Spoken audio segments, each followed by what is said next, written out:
చూస్ country delight, live better. ఇప్పుడే country delight app ని download చేసుకోండి. మీ ఉత్సాహం చూస్తే ఎప్పుడూ ఉత్సాహంగా ఉంటారు, కానీ ఈరోజు మాచర్లకు స్వతంత్రం వచ్చింది. అందరూ కూడా మీ ముఖాల్లో ఆనందం కనపడుస్తూ ఉంది. ఈ ఆనందం శాశ్వతంగా ఉండాలని కోరుకుంటున్నాను. నిలబెట్టే బాధ్యత మాచర్ల ప్రజానీకం, అవునా కాదా అని మిమ్మల్ని అడుగుతున్నా.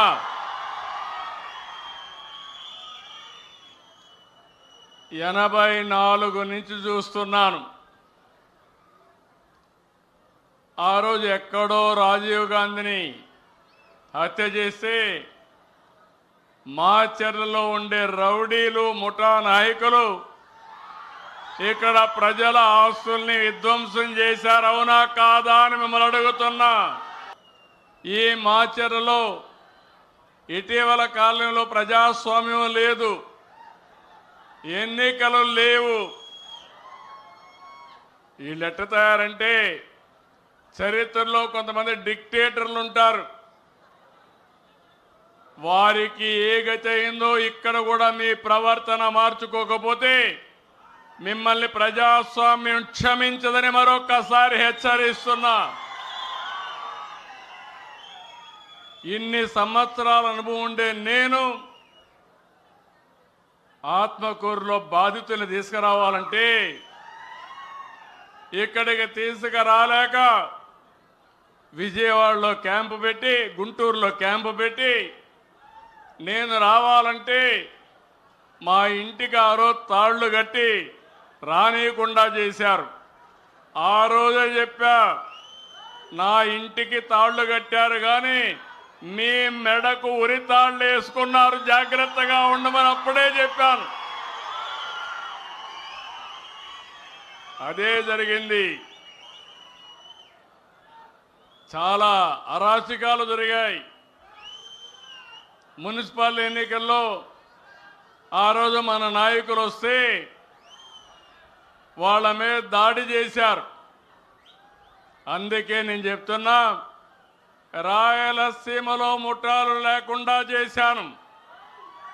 ఈ రోజు చెప్తున్నా, పల్నాడులో కబద్దార్ జాగ్రత్తగా ఉండండి. రౌడీజం చేసి, నేరాలు ఘోరాలు చేసి, నేను 14లో ముఖ్యమంత్రి కాదు, 95లో ముఖ్యమంత్రిని. ఆ విషయమే చాలా సందర్భాల్లో చెప్పాను. మంచి కార్యక్రమాలకు రండి, ప్రజల అభిమానాన్ని పొందండి, నేరాలొద్దు, ఘోరాలు చేయొద్దండి, ప్రజలపైన దాడులు చేయొద్దండి. అవసరమైతే ప్రజల ఆస్తులకు రక్షణగా నిలబడదాం తప్ప ఒక విద్రోహ శక్తులుగా తయారు కావద్దని కోరుతున్నా. అందుకే ఈరోజు వచ్చింది, ఒక మంచి కార్యక్రమానికి వచ్చాను. స్వర్ణాంధ్ర, స్వచ్ఛాంధ్ర, ఈ కార్యక్రమంలో వచ్చాను. నేను వచ్చింది మీరందరూ ఒకే గుర్తుపెట్టుకోవాలి, నేను వచ్చింది పరిశుభ్రంగా ఉండడానికి చెప్పడానికి వచ్చాను. అంటే చెత్త తీస్తేనే సరిపోదు, ఈడ మనసుల్లో మొత్తం చెత్త ఉండే వ్యక్తులను కూడా పూర్తిగా కడిగేసే తప్ప, ప్రక్షాళన చేసే తప్ప ఈ మాచర్ల బాగుపడదని మరొక్కసారి మీ అందరికీ విజ్ఞప్తి చేస్తున్నా. నేను అందుకని ఈరోజు మీరు గుర్తుపెట్టుకోండి, నేను స్వచ్ఛ ఆంధ్రప్రదేశ్ తీసుకొచ్చాను. ఇప్పటికి 12 సార్లు జిల్లాలకు వచ్చాను. గడిచిన ప్రభుత్వం 85 లక్షల మెట్రిక్ టన్నులు చెత్తంతా రోడ్డు మీద వేశారు, చెత్త మీద పన్ను వేశారు. నేను వస్తానే చెత్త మీద పన్ను తీసేసి 85 లక్షల మెట్రిక్ టన్నులు పూర్తిగా క్లీన్ చేసే బాధ్యత నేను తీసుకున్నాను. చెత్తను నేను క్లీన్ చేశానంటే చెత్త రాజకీయాలను కూడా క్లీన్ చేస్తానని మరొకసారి మీ అందరికీ విజ్ఞప్తి చేస్తున్నా. దానికి మాచర్లలో ఉండే మిమ్మల్ని మొన్న ఎన్నికల్లో చూసా. ప్రజాగ్రహం అంటే ఎటుంటుందో మొన్న ఎన్నికల్లో మాచర్లలో 33,000 మెజారిటీతో గెలిపించారంటే అది మీ స్ఫూర్తి. అందుకే నేను ఈరోజు ఇంకా నాకు ఈ మాచర్లు అనగానే గుర్తొస్తాయి. చంద్రయ్య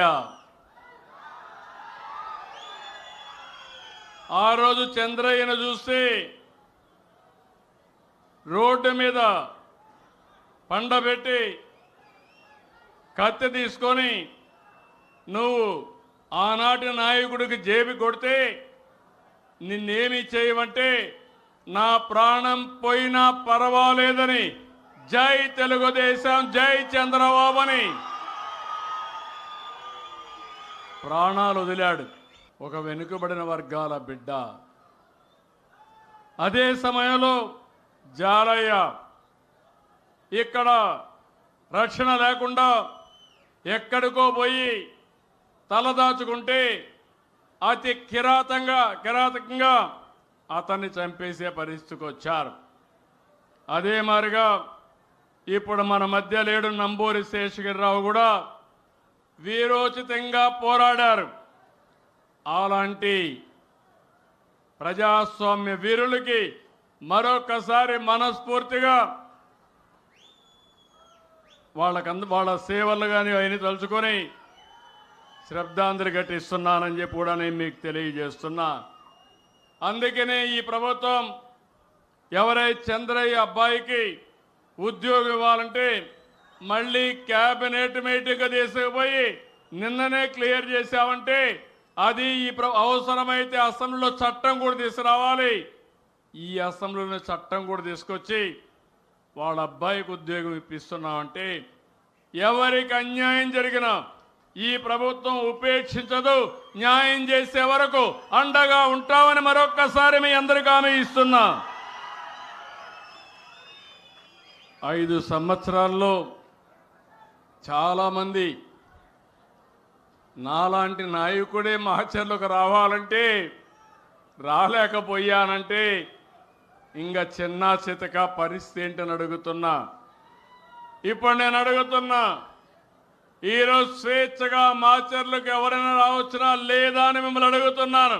సుమన్ టీవీలో మీ పర్సనల్ అండ్ బిజినెస్ ప్రమోషన్స్ కోసం కింది నెంబర్కి కాంటాక్ట్ చేయండి. డ్రగ్స్, గంజాయి లాంటి చెడు వ్యసనాలకు దూరంగా ఉండండి. తాత్కాలిక ఆనందం కోసం జీవితాలని నాశనం చేసుకోవద్దు. డ్రగ్స్ విక్రయాలు, దందాలు నిర్వహిస్తే 180059996969 టోల్ ఫ్రీ నంబర్ కి కాల్ చేయండి. డ్రగ్స్, గంజాయిని నిర్మూలిద్దాం, భవిష్యత్తును కాపాడదాం.